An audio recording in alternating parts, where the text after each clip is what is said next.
అప్పుల బాధలు వెంటాడుతున్నాయా? అయితే 6 JVR వారి జాతిరత్నాలు ధరించండి. విశాఖ తీరంలో 6 మత్స్యకారులు గల్లంతై ఇప్పటికే 30 గంటలకు పైగా గడుస్తోంది. ఇంకా వాళ్ళ ఆచూకీ తెలియని పరిస్థితి. ఇంకోవైపు సెర్చ్ ఆపరేషన్ కొనసాగుతున్నా కూడా వాతావరణం సహకరించట్లేదు. వాతావరణం సహకరించకపోవటంతో సెర్చ్ ఆపరేషన్ కూడా కష్టమవుతుంది అని చెప్పేసి అధికారులు చెబుతున్నారు.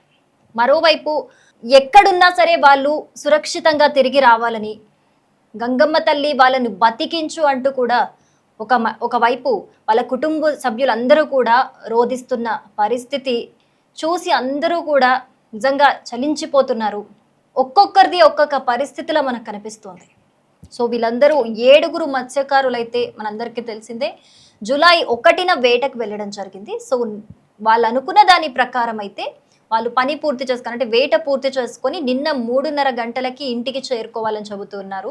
వాళ్ళ కుటుంబ సభ్యులకు 2:30 ప్రాంతంలో కాల్ చేసి కూడా చెప్పారట, మేము దగ్గర దాకా వచ్చేసాము, వస్తున్నాము అని చెప్పేసి. అంటే వాళ్ళు అనుకున్న దాని ప్రకారం అయితే 3:30 నిన్న మధ్యాహ్నం 3:30 గంటల వరకైతే వాళ్ళు ఇంటికి చేరుకోవాల్సిన పరిస్థితి. కానీ అక్కడ వాళ్ళ బోటు ఒకేసారి ఒక పెద్ద అల వచ్చి వాళ్ళ బోట్ ఒక స్టోరీనే కంప్లీట్గా చేంజ్ చేసింది అని చెప్పుకోవచ్చు. అంటే ఇంకో గంటలోనే వాళ్ళు ఇంటికి చేరుకోవాల్సిన సిచ్యువేషన్ అక్కడ. కానీ ఒక గంటలో కంప్లీట్గా పూర్తిగా కథ మారిపోయింది. ఇంకో గంటలో కుటుంబ సభ్యులతోని ఆహ్లాదంగా ఎంతో ఆనందంగా గడపాల్సిన వ్యక్తులు అనుకోకుండా అసలు ఎక్కడున్నారో కూడా తెలియదు. బోటు ఓనర్ చిన్న అనే వ్యక్తి మాత్రం తీరానికి రావడం జరిగింది. ఎందుకంటే ఆయన ఏం చెబుతున్నాడు అని అంటే, మేము యాజ్ యూజువల్ ఎప్పట్లాగే వెళ్ళాము, కానీ అనుకోకుండా నిన్న మధ్యాహ్నం మేము అందరికీ ఫోన్ చేసి చెప్పాము కుటుంబ సభ్యులకు వస్తున్నామని చెప్పేసి. కానీ అనుకోని ఒక బంగాళాఖాతంలోని ఒక అల్పపీడన ప్రభావంతో ఒక పెద్ద అల వచ్చేసరికి ఆ బోట్ ఒక్కసారిగా బోల్తా పడింది. సో మేము మధ్యాహ్నం నుంచి రాత్రి వరకు కూడా ఈదుతూనే ఉన్నాము, ఆ పడవని పట్టుకొనే ఉన్నాము అని చెబుతూ ఉన్నారు. అతి కష్టమైన పరిస్థితుల్లో చాలా బతకడానికే మేము చాలా కష్టపడ్డాము, మా ప్రాణాలను దక్కించుకొని జస్ట్ బతికుండడానికే మేము ఆ సముద్రంలో చాలా కష్టపడ్డాము అని చెప్తూ ఉన్నాడు. సో అదృష్టవశాత్తు ఈయన ఒకడు ముందుకి కొట్టుకురావటం, వేరే షిప్ వాళ్ళు ఈయనని చూడటం, ఒక లైఫ్ జాకెట్ ఇచ్చి ఆయనని షిప్లోకి కన్వర్ట్ చేసుకొని కాపాడటం, ఈయన అలా ఒడ్డుకి చేరటం అనేది జరిగింది. సో ఒడ్డుకి చేరిన తర్వాత అసలు ఏం జరిగింది అని ఆయన చెప్తూ ఉన్నాడు. కానీ మరోవైపు వీరు 7 వెళ్ళారు. అప్పలరాజు, బండియా, గరగయ్య, సీతడు, చిన్నయ్య, అలాగే మేడ చిన్నామూరు.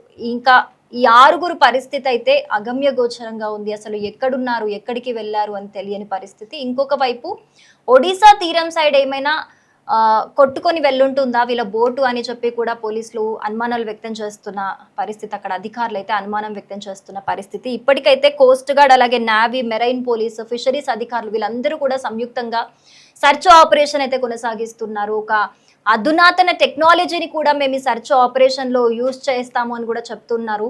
కానీ దురదృష్టవశాత్తు ప్రకృతి సహకరించటం లేదు. అక్కడ ప్రతికూల పరిస్థితుల వల్ల సర్చ్ ఆపరేషన్ కూడా సక్సెస్ఫుల్గా అవ్వట్లేదు అని చెప్తున్నారు. దానివల్ల అది నెమ్మదిగా కొనసాగుతుంది, అందుకే వాళ్ళ జాడ తెలుసుకోలేకపోతున్నామని కూడా అక్కడ అధికారులు చెప్తున్న పరిస్థితి.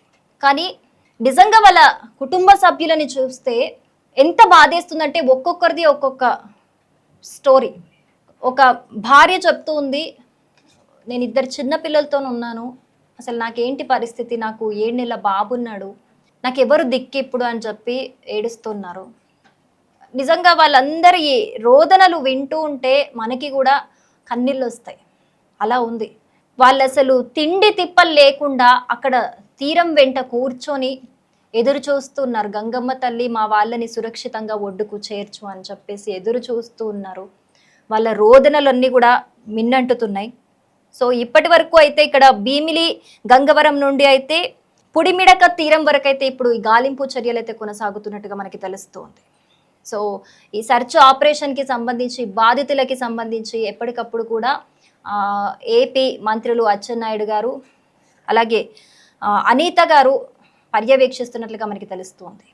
సో తొందరగా ఈ సర్చ్ ఆపరేషన్కి ప్రకృతి సహకరించి, ముఖ్యంగా ఎందుకంటే అక్కడ వాతావరణం సహకరించట్లేదు అని చెప్తూ ఉన్నారు. అక్కడ గాలింపు చర్యలు అందుకే నత్తనడకన సాగుతున్నాయని చెప్తున్నారు.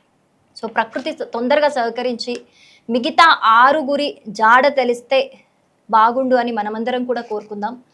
మరోవైపు ఇదంతా ఒకవైపు, ఇంకోవైపు అనకాపల్లి జిల్లాలో రేవు పోలవరం దగ్గర అయితే ఇంకొక బోటు బోల్తా పడినట్లుగా తెలుస్తోంది. దురదృష్టవశాత్తు ఈ ఘటనలో అయితే సింహాద్రి అనే మత్స్యకారుడైతే మృతి చెందాడు. సో ఈరోజు తెల్లవారుజామున ఒక 4 మత్స్యకారులైతే సముద్రంలో వేటకు వెళ్ళడం జరిగింది. సో అక్కడ కూడా అలల కారణంగా, అలలు ఎగసి పడటం కారణంగా సింహాద్రి అనే ఒక మత్స్యకారుడు మృతి చెంది బంగారమ్మ పోలెం తీరానికైతే మృతదేహం కొట్టుకొచ్చినట్లుగా మనకి తెలుస్తుంది. సో మిగతా 3 అయితే సురక్షితంగా ఉన్నట్లు మనకి తెలుస్తోంది. సో ఈ 3లాగే అక్కడ కూడా ఒక 6 అసలు ఎక్కడున్నారు, ఏంటి, వాళ్ళు సురక్షితంగా ఉన్నారా లేదా, అట్లీస్ట్ సురక్షితంగా ఉన్నారా లేదా అని ఒక ఇన్ఫర్మేషన్ తెలిస్తే చాలు వాళ్ళకి, కుటుంబ సభ్యులకి, అందరూ కూడా అక్కడ కూర్చొని వాళ్ళ రోదనలు మిన్నంటుతున్నాయి. నిజంగా అది చూసిన ప్రతి ఒక్కరికి కూడా కన్నీళ్ళు ఆగవు, అంతటి ఆవేదన అది. ఎందుకంటే అసలు బతికున్నారా తెలియదు, తిరిగి వస్తారా తెలియదు, రారా తెలియదు, ఏమైపోయారో తెలియదు. అసలు వాళ్ళ మానసిక పరిస్థితి గురించి ఆలోచిస్తుంటే మనకు కూడా కన్నీళ్ళు వచ్చేస్తాయి. అలాంటి ఒక అగమ్య గోచరంగా ఉన్న పరిస్థితి అది. సో అధికారులందరూ కూడా గాలింపు చర్యలను ముమ్మరం చేసి ప్రకృతి సహకరించి వాళ్ళ 6 జాడ కూడా తెలియాలని చెప్పేసి మనమందరం కూడా మనస్ఫూర్తిగా కోరుకుందాం. 2 గంటలకి 12:30 పొలాసి జరిగిపోతున్నాం.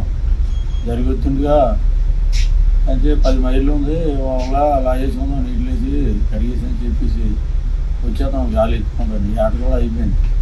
చేతుండగా 1:07 అయింది అనుకున్నాం. వెళ్ళిన వచ్చిన వెంటనే తెరబడిపోయింది.